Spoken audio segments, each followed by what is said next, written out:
Ô, hôm nay ta phun cỏ nha anh em. Đây, đây là phun cỏ đây. Trời mất rồi. Đấy, mình sẽ đi bắt cho nó được không? Đã được mình bỏ cái số này. Số này để đi bắt cua nhá. Đưa vào cỏ. Bắt cua đấy. Ô, thấy con cua nó ở đây nhưng mà không biết chạy đâu rồi.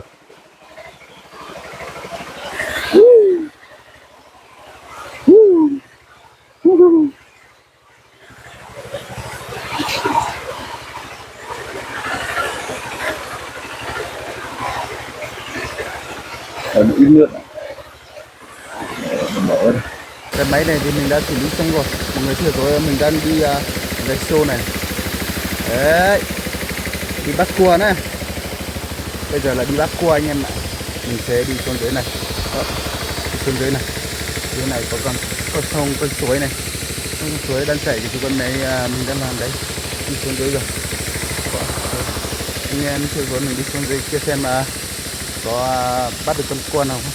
Với mình để đi cho gà ăn nhá mọi người. Anh em nào muốn xem lậu đi cho gà ăn thì hãy theo dõi nhá. Đó, nước thì nó sẽ xuống dưới này. Mình sẽ đi xuống cái này đi xem là có con cua nào hay không, xong là mình sẽ đi cho gà ăn mọi người. Máy thì cứ để đấy, mình phân nước cho nó rồi mình cứ đi lang thang thôi. Đi xuống dưới này xem mà ui ra đường mình đi vết này hơi khó đi. Ô, đây là cuộn mít của nhà ông khá là nhiều. Ô, chín cuộn nào chưa? Chắc là chưa chín cuộn nào đâu, nó có xinh xinh. Đi xuống đi.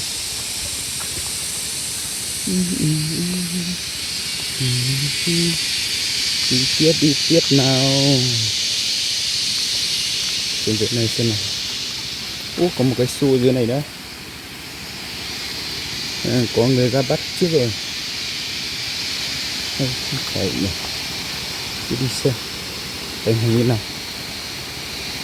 Cái này là nấm gì nhỉ mọi người? Đây thử biết là nấm gì. Đây là nấm gì nhỉ? Đây mọi người có biết đây là nấm gì không? Không biết là nấm gì luôn. Ra khá là nhiều nhé. Cô này. Tôi đi tiếp đi. Muốn bắt cua thì phải vào đây anh em ạ. Đó. Cô này. Đây. Vừa thấy một con chạy xuống dưới rồi. Ui giời. Người nhá, thì bây giờ mình đã còn đến đây rồi. Mọi người hãy theo dõi mình xem có bắt được con cua nào không. Đó.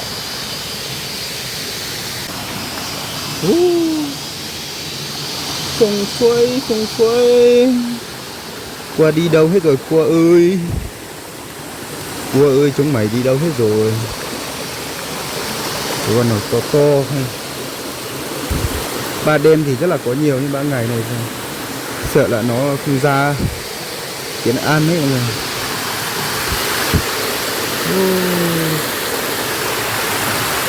Biết rồi.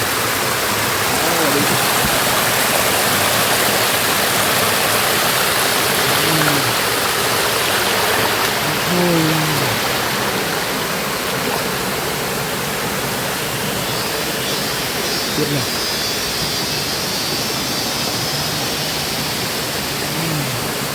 Này cái đẹp khác kia này.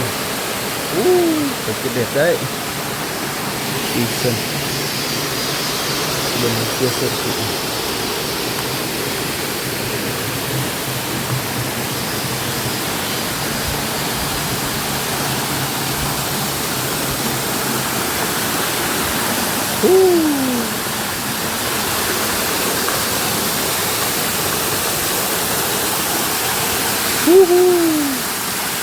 Cái này đẹp quá anh em ạ, không thấy cua như này. Tại thấy cũng đẹp.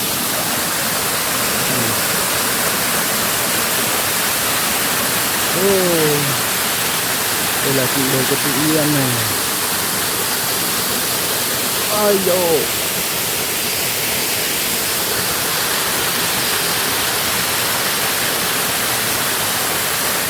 đẹp quá thế này. Đây là cái âu này. Đó. Đây nó đứng đây. Giết chỗ này đi. Bắt cua nhưng mà không thấy có cua nào. Đi tiếp nào. Cái đất này nó chân lắm mọi người. Phải đi từ từ không là ngã đấy.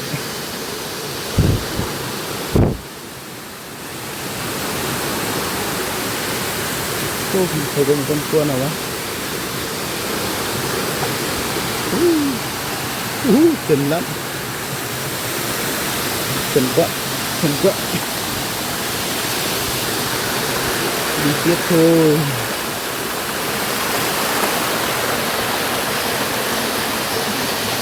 Như là không có con cua nào treo nhỉ. Cua treo hết rồi. Giờ này thì chắc là nó đi ngủ hết rồi anh em ạ. Ủa, có con cá nhỏ này. Con suối này có con cá nhỏ với bé tí này.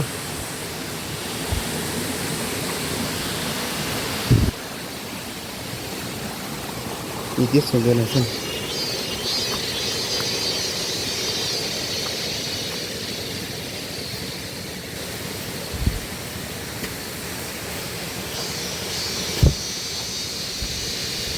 Đó, cái chỗ này là mình hay thường xuyên ra đây để bắt gà này. Chứ là gà của mình thả tuần ra đây, tuần ra tuần đi bắt đây.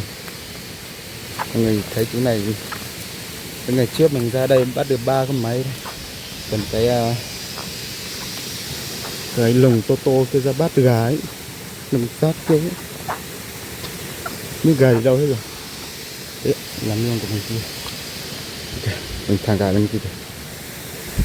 Bây giờ là sẽ đi cho gà ăn nhé mà phải tìm xem có cái cua nào không.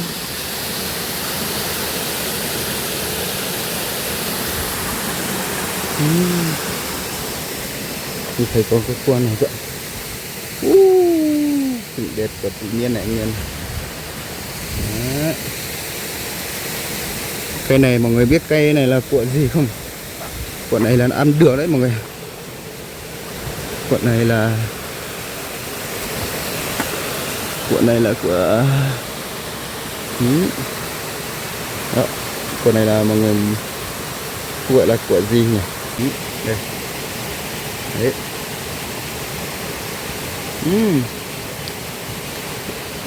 Ngọt ngọt. Ngon lắm. Ngọt quá.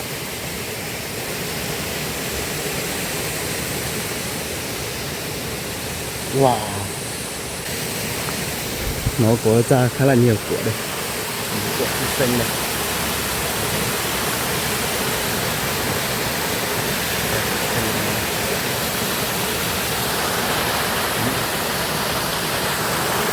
Cô này có con cua nó ra ăn không?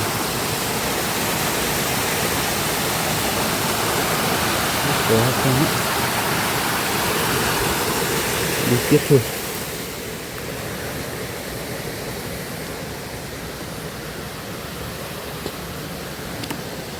Đây kìa, cái đuổi của mình kìa, đuổi đang phun cọ của mình ở tí mình kìa. Cái máy của mình để tí trên này rồi, mình biến mất xuống dưới này rồi. Đi làm nhưng mà mình đi chỗ khác rồi. Đi tiếp xuống gần.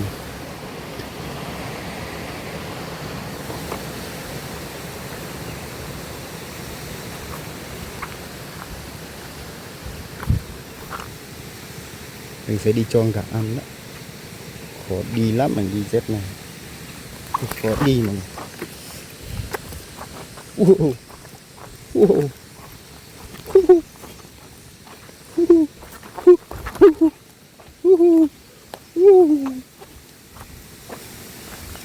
Khó đi quá. Rất sát nợ ra rồi.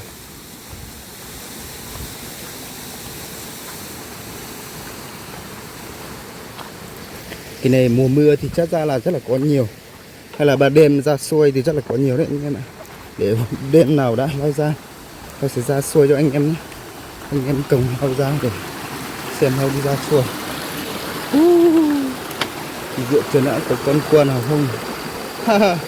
Ngồi xem chân con long. Dễ như này hết.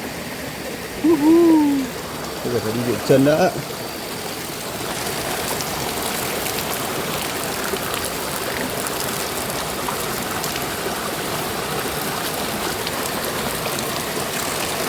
Dựa xuống chân không là đi xem có con cua nào không đấy. Bên này xem con cua đi đâu hết rồi cua ơi.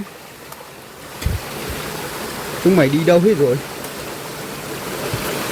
Đây cái lũ mưa với đây này, đây là cái lúa của nó này, lúa của nó nhưng mà không biết đi đâu hết rồi.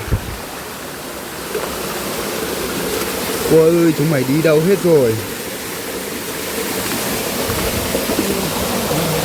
Đâu hết rồi đây. Đâu hết rồi đây.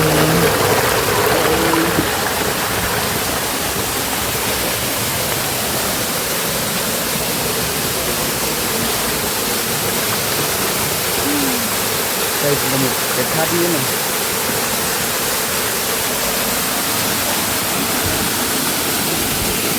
Trên đây đi. Dễ cứu. Nhìn thấy chưa? Đó. Này con bé bé. Nhưng bắt được thì bây giờ được luôn rồi. May quá, nhìn tay một tí.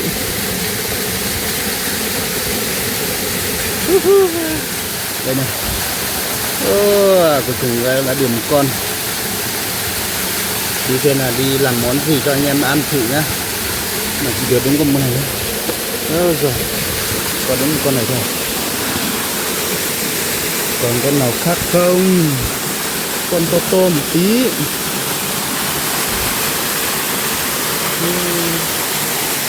Con to này một tí không?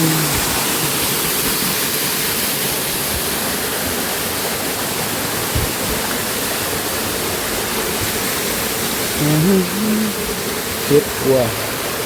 Hết cua rồi. Hết cua rồi. Anh em ạ, bây giờ xuống cái này xem có hay không.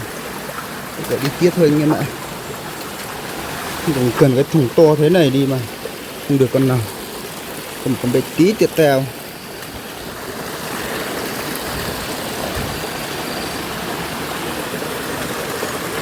Không biết là dưới này có hay không ấy.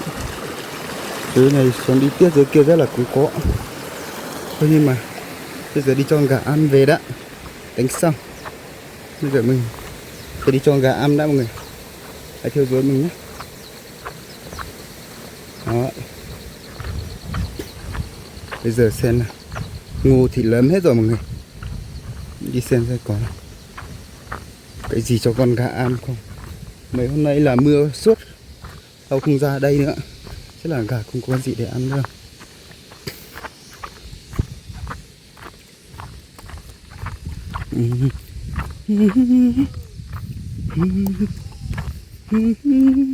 Kìa đuổi kìa, đuổi của mình đang phun cỏ tích kìa. Bây giờ lại đi vào đấy xem nào. Còn sau nó đã bắt đầu vào để ăn ngô rồi mọi người. Này, mọi người thấy chưa? Đấy, phun con sau này đấy. Đã bây giờ hiện tại đang phun kia là phun con sau này. Con lau bây giờ nó cũng đã bắt đầu về rồi. Lau cũng đã phun xong rồi nhưng mà bây giờ nó về rồi. Thôi kệ mẹ nó đi. Bây giờ ngô lớn rồi, kệ mẹ nó. Giờ đi thôi.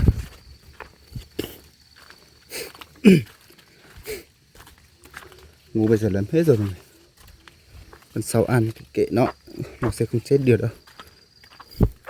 Cái mùa kia thì cái mùa mà cái cây này em bế, cái ngô này em bế tia thì con sau nó về nó ăn thì nó ăn hết đấy mọi người. Nếu mình không phun mình tranh thủ ra để phun đó.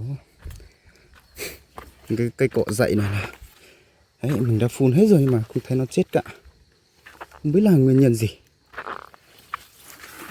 con bé tí để teo mình này.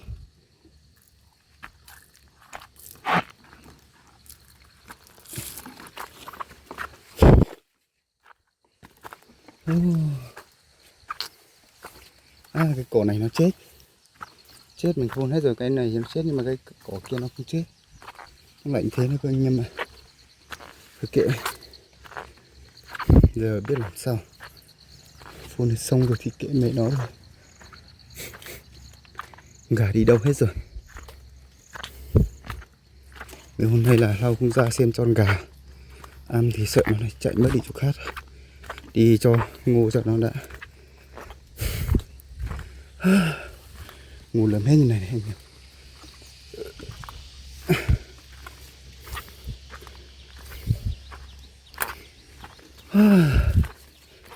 Ngô cũng khá là tuyệt vời. Năm nay do là có nhiều mưa cho nên ngô nó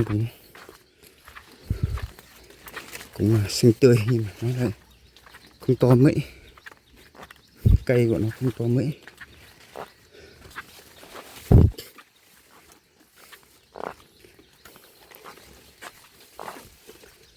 Là ngô của mình là đưa mình đi kìa. Gà của mình không biết đi đâu. Đó. Còn cái đội đang phun cỏ ở trên này. Hả? Kìa. Đội đang phun cỏ ở trên kia. Rồi là mình sẽ đi cho gà ăn đã. Lúc bắt cháu. Lúc bắt cháu. Bây giờ cháu đi cháu nữa con à. Em lên đây cha lấy sát to lo mà hết cho. Đi cháu. Đây mà để cháu phải thông à.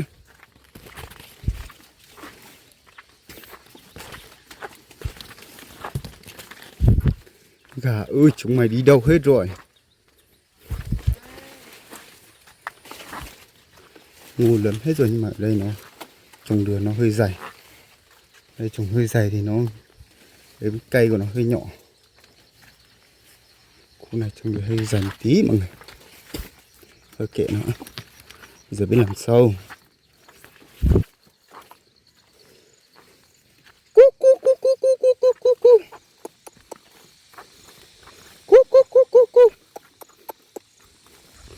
Gà thì chả biết đi đâu hết rồi.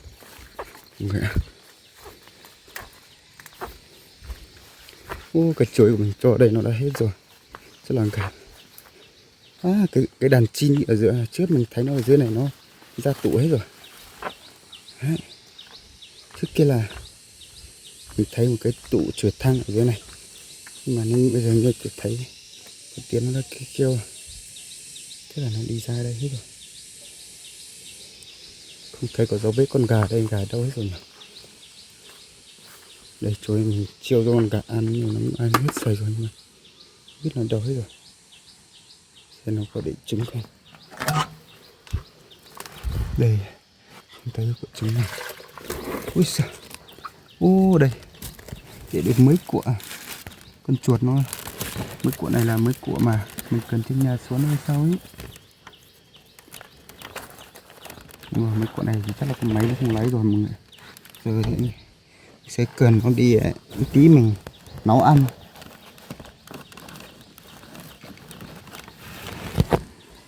Ui dạ, đừng có rưỡi. Ui dồi. Không được cua thì được trứng. Đấy mọi người, không được cua thì được trứng.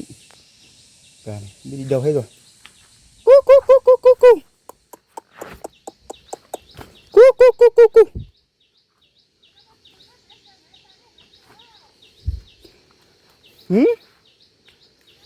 Hả? Thùm mấy ơi.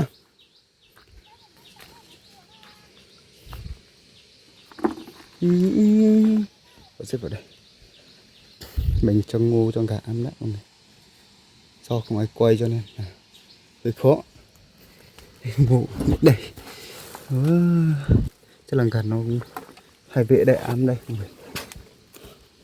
Cu cu cu cu cu cu. Cu cu cu cu cu cu.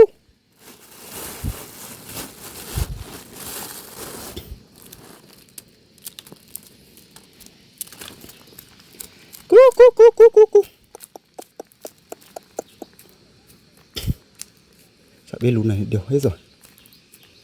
Chắc làเราsẽ đi cầm mấy con gà ta nó ra. Cái đây nó mới ở.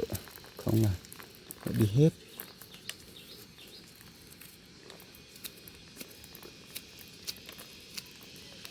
Cu cu cu cu cu cu.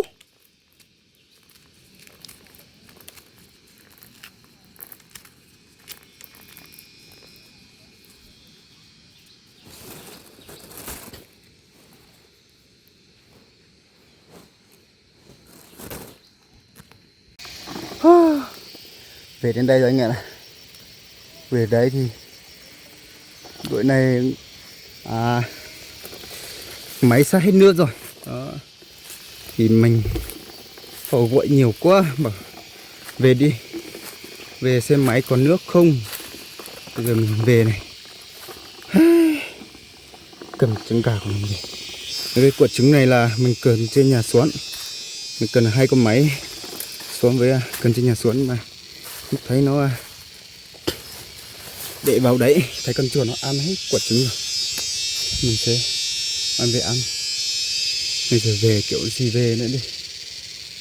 Gà của mình tuần ra đây ở mà chưa là nó tuần ra đây ở rồi. Hơi khó đi. Ui giời, nó là hơi khó đi.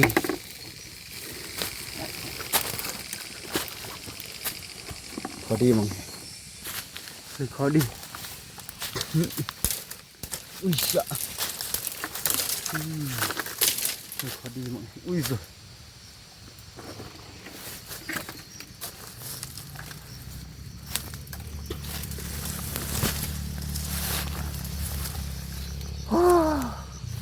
không thể về đến đây. Mệt quá rồi. Chào tất cả anh em nhé. Bây giờ mình sẽ kết thúc video tại đây thôi. Mệt quá rồi. Mọi người hãy đón tiếp, mình sẽ đi làm video đi câu cá nhá. Ngày mai anh em mình sẽ đi câu cá ở bên sông Đà cho bên thủy điện sông Đà cho anh em xem nhá.